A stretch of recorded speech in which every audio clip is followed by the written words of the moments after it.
Welcome to Midweek Soothe.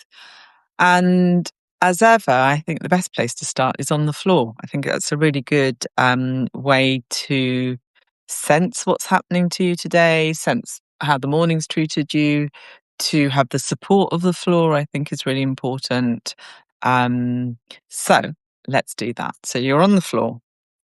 Let your arms be long and your legs be long, and just have a sense of how you land. So how do you allow yourself to release to the floor? Sometimes we stay so contracted that we we don't really let the bones drop. And it's so much easier when you do that on the floor so that you can let everything gently release. We're going to be exploring the shoulders today. So hopefully you'll feel very much more spacious and open after this session. About 15 to 20 minutes, something like that. Let your breath just travel in and out through your nostrils and notice how much of you accommodates that breath. Do you sense the movement through you?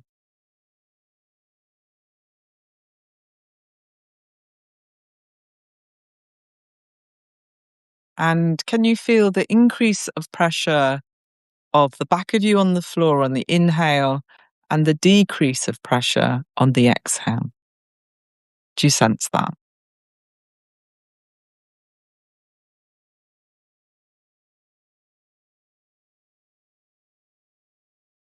And then notice the back of your head, how it rests on the floor and the exact point of contact on the floor from the back of your head to the floor. And then could you roll your head a little bit left and right? Make it really small. So it's not a big movement at all. It's not overusing your neck muscles. It's kind of letting your skull be nice and heavy on the ground. And then you let that go. And notice your neck, how that travels inwards. And then you've got the outer curve of your upper back and your mid back. And notice how that feels heavy on the floor and where you can sense that. Right side, left side, more perhaps. What is your pattern? And then from here, could you notice your ribs, left side, right side, which feels heavier? How many of them are on the floor? And then travel down to your lumbar spine, which is an inward curve, and then the outward curve of right side of pelvis and the left side of your pelvis. Just so we're getting a really good idea of how we start this lesson. And then from here, very slowly slide one foot towards you by bending the knee and stand into that foot. Slide the other foot towards you, bend the knee, stand into that foot. Your knees pointing up, feet are on the ground.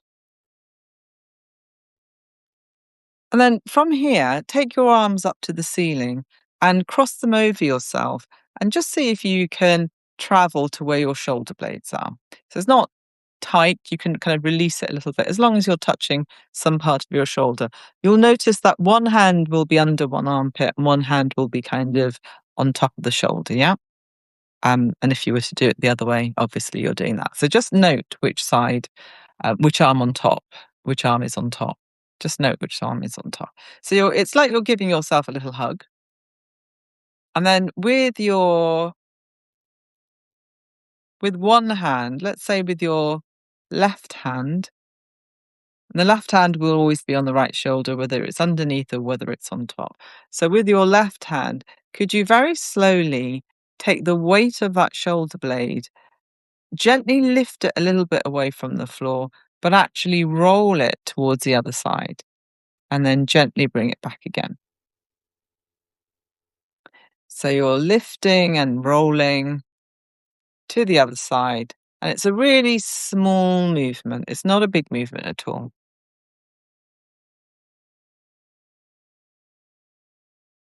And you just do that a few times and you notice that transference of weight underneath you. So you've got this lovely rolling action underneath you.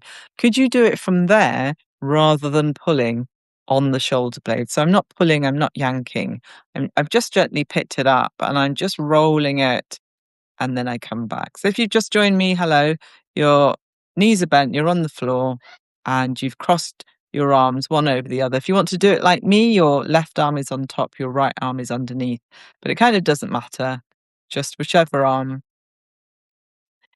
we're using. So I've got my right hand lifting my left shoulder blade a little bit up away from the floor and rolling it to the right, and my head rolls with me, and then I come back and just do that a few times. And as ever, I'm not really doing it, I'm teaching you. So it might not be at my pace. Make sure it's slow. Eyes closed if you can, because I think that allows all of your senses to be really sharp without all of the visual information coming in. Great stuff. Next time you're back on your back, let your arms come down. Let one leg slide away, let your other leg slide away, and just rest. And notice what it feels like to be resting.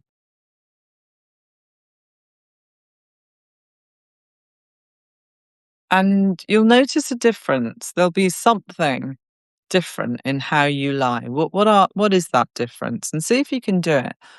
If you can notice it purely by sensation, by what you feel, rather than making up, whatever it is. This must be this because of da da da. We always try and rationalize, but just for the purposes of these lessons, just try and sense. Just try and sense it. And often we kind of go into stories, don't we, about, oh, I did this when I was such and such age, and this is doing that. Just notice the pure sensation. All right, bend your knees up again. One knee bends, you stand into the foot. The other knee bends, you stand into that foot. Same configuration that you had. So I had my left arm underneath, my right arm on top. You can copy me or you can do your own thing, but you're doing the same thing that you did last time. Yeah, we haven't changed the cross of arms yet. Your knees are bent, your knees aren't going to move. They just point towards the ceiling. And then with your right hand, you just pick up and roll the shoulder blade towards the left,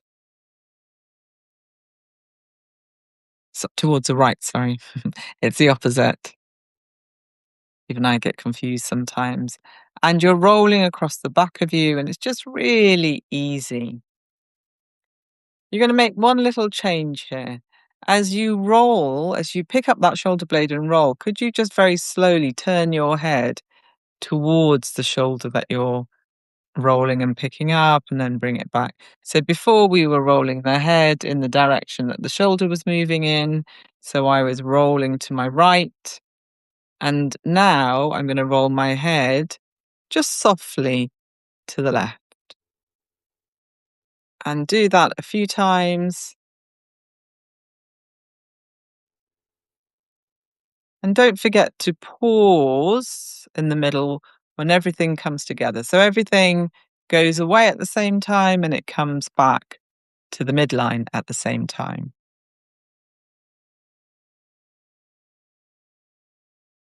And then rest.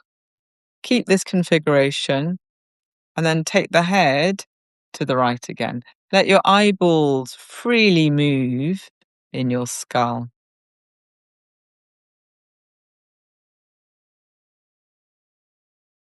And then come back, uncross the arms. And notice the first few breaths that you take when you're not doing anything at all.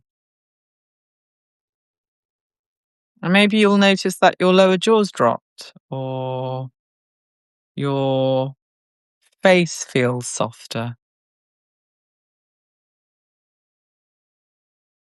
Maybe your breathing is easier. All right, let's try that and swap hands. So whatever arm you had on top, you're going to swap that around. So now my right hand is on my left hand, sorry, is on my right shoulder blade. Left hand is on top now. And then I'm just going to gently pick up that shoulder blade. So if you haven't bent your knees, if your knees aren't bent, bend your knees before you start. Stand into your feet. And then the left hand just gently picks up the right shoulder blade and you allow yourself to roll. Now, this rotation, because that's what it is traveling down towards your belly button, but the pelvis is rolling a little bit, but it stays more or less quiet. It's an upper body um, movement. As I just said that, I've just kind of reminded myself that nothing's in isolation, of course. What I mean is, it doesn't originate from your pelvis. The pelvis may well move, but this movement is originating from the upper body. You have to be really careful, don't you, about, or one has to be careful about the words you use because they're so evocative and they might take you down a path I didn't intend. So it's really important to understand where this movement originates from. And it's from my hand picking up that shoulder blade and rolling it in opposition. My head will roll just naturally. And then you can pause in the middle before you do it again. And you can pause in the middle before you do it again. Nice. And then pause here, stay in this configuration, and let's just change the direction of the head. So the head now will go in opposition to the shoulder. So it was going with it, but now it's going to go in opposition, but really soft. Now, be mindful that you won't have as much range when you go towards the shoulder because you are reducing the range of the joint, but that's okay. So don't expect the same outcome. I'm probably moving too much. So just because, again, I'm not doing it, I'm unusually demoing it, but I want you to not be confused. And can the rolling of your head towards the shoulder and the shoulder rolling in opposition to the opposite side, can they kind of be really even in effort so that not one of those parts of you is overriding the other? Doesn't that, does that make sense? So not one part is overriding the other part. Nice. Pause here. Stay in this configuration. And now we lift up that shoulder blade and we roll the head with the shoulder blade. Notice that your breastbone is moving. Everything moves in the opposite direction. Notice how many of your ribs get heavy and get lighter and kind of curl off the floor as you do this. Notice where this rotation meets your pelvis, which is more or less on the floor. So it kind of meets that. How do you resolve that meeting through every single vertebral bone down your spine of the rotation, of the free moving, and the sort of immovable part of you, which is the pelvis? Because that's nice and heavy on the floor. You're not resisting, you're not stopping movement happening there, but you're just not swaying, rolling your pelvis or swaying your knees. The pelvis will, you're not doing that consciously, the pelvis will move a little bit. The knees stay more or less upright. There'll be some movement, but again, you're not moving from those parts. All right, the next time you come back to the middle, undo the arms and let your legs slide away one by one. And just notice what's happened to your shoulder blades and your neck and to your lower jaw. Notice how everything just feels really open across the chest and the shoulder blades are really on the floor, and how that allows you to breathe more easily. Mm. It's a really nice one. You could do that in bed as well, or you could, definitely do it to have a little bit of a break from a chair, if you've been seated all the time. And actually, even just doing that in sitting felt quite nice. Felt like I had opened up something. So I'm going to go off and do that on the floor. But I hope you enjoyed that, and I will see you again next week. Take care.